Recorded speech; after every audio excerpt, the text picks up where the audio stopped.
कुछ समय पहले जो वक्तागण आए, बहुत से लोगों ने कहा कि हमारा भारत 1200 साल गुलाम रहा, कोई कहा 800 साल गुलाम रहा, लेकिन मैं जहां तक जानता हूं कि भारत पूर्ण रूप से कभी गुलाम नहीं रहा, क्योंकि पूरे भारत में हमारे महापुरुष लगातार लड़ते रहे। हमारे उत्तर भारत में वीर छत्रसाल, रानी लक्ष्मीबाई, उसके साथ साथ असम में वीर लचित फुकन, महाराष्ट्र में शिवाजी, राजस्थान में महाराणा प्रताप, इन आक्रमणकारियों से लगातार युद्ध लड़ते रहे। हमारा भारत कभी भी पूर्ण रूप से गुलाम नहीं हुआ। हम लोग भारत में रहकर हमेशा भारत को कहते हैं कि भारत इतने साल तक गुलाम रहा। कैसे हम इस बात को कह सकते हैं? क्योंकि हमारे देश के बलिदानी हमेशा इन आक्रमणकारियों से लड़ते रहे हैं। आज हम सभी लोग अपना 77वां स्वतंत्रता दिवस मना रहे हैं।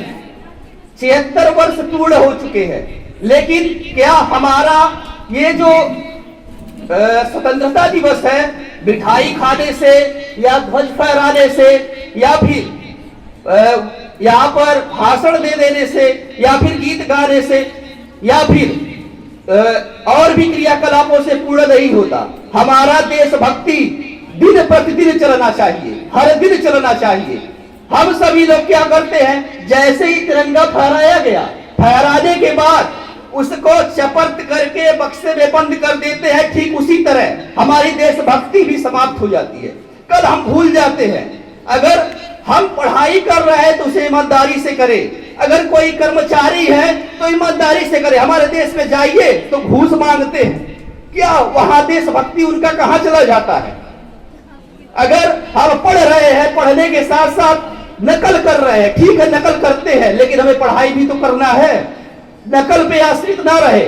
हमारे देश में डॉक्टर हैं, वो देश सेवा नहीं कर रहे हैं, क्या कर रहे हैं? अपना झोली भर रहे हैं।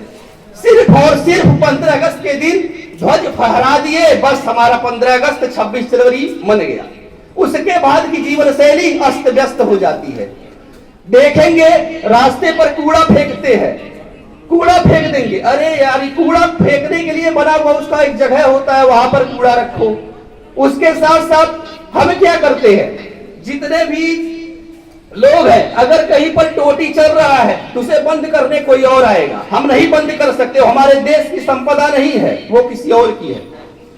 हमारा ये परम कर्तव्य है कि अगर कहीं पर कोई कूड़ा रखने के लिए स्थान बना हुआ है तो वहां पर हम कूड़ा ना फेंके, वहां पर जाकर के कूड़ा फेंके, अन्यत्र किसी जगह ना फेंके। उसके साथ साथ अगर कहीं कोई टोटी चल रहा है या नल चल रहा है या अनायास पानी गिर रहा है तो उसका हम जा करके निराकरण करें। नगर निगम का जो वाटर का होता है उससे जाके संपर्क करें कि क्यों खराब है, वाटर कैनाल को बंद किया जाए। या फिर हम जाकर के टोटी बंद नहीं कर सकते क्या? देखते हैं रोड पर स्ट्रीट लाइट चल रहा है, वो कोई और आएगा बुझाने, हमारा भी कर्तव्य बनता है कि उसे क्या करें, हम बुझा दें और जला दें।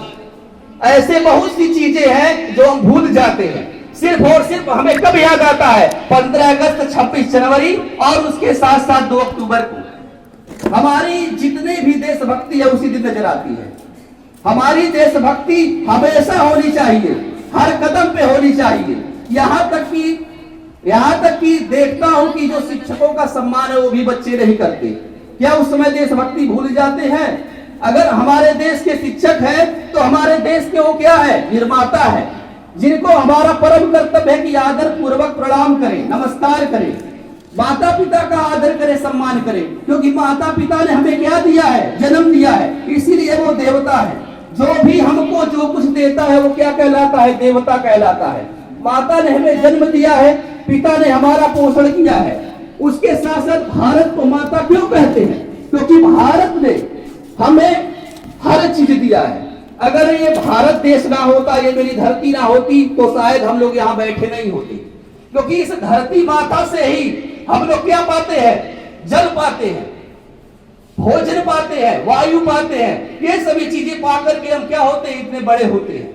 अगर ये चीजें ना होती तो क्या हम यहाँ बैठे होते? लेकिन कुछ लोग हैं जो भारत माता को माता कहना नहीं चाहते।